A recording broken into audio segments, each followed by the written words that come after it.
Hi, thanks for tuning in. My name is Paula Anderson, and tonight I'm going to talk about purchasing a new car. Most specifically, we're going to talk about getting you the lowest price on a new car. Now, for most people, walking into a car dealership is terrifying. I know for me it used to be. Purchasing a new car is one of the most expensive purchases most people make, second only to buying your house. So it's important to get the price you want. And you can do that with advanced planning that allow you to pay the lowest price for your new car.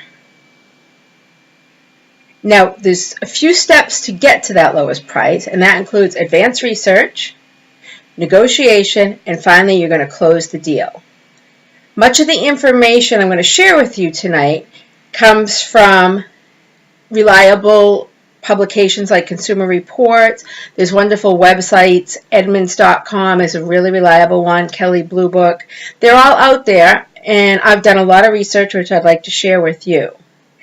Now, as I said, the first thing you want to do is do your research. Know what kind of car you want. Spend a little bit of time test driving them before you go in to make a purchase. Know the exact make and model. You want to know your trade-in value. If you have a car you might want to trade in, find out what the trade-in value could be. Another great tip is try to secure some financing before you go into the dealer. Often credit unions have a lower interest rate, and one of the tricks a dealer will use to kind of muddy the waters is sometimes they'll do a little smoke and mirrors with the financing so you're not sure exactly what you're paying. Now, once you've done all that, it's time to go into that dealer and negotiate. When it comes to negotiating, it's going to be between the invoice price the dealer pays and the MSRP, which is the manufacturer's suggested retail price. Every new car has a sticker, a new car sticker that looks like this on the window, and you'll find it, and then right down here is the MSRP. That's what you want to look for. The invoice price you can find online at Edmunds.com.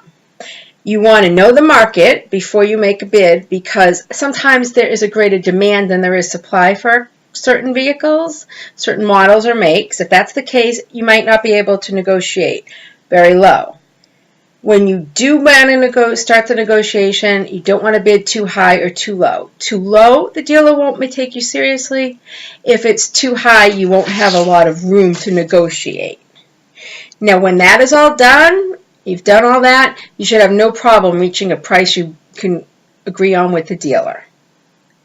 Next thing you're going to do is close the deal, and that's going to include securing financing from the dealer if you don't already have it. And when you do that, make sure the financing is on the price you paid, you agreed on.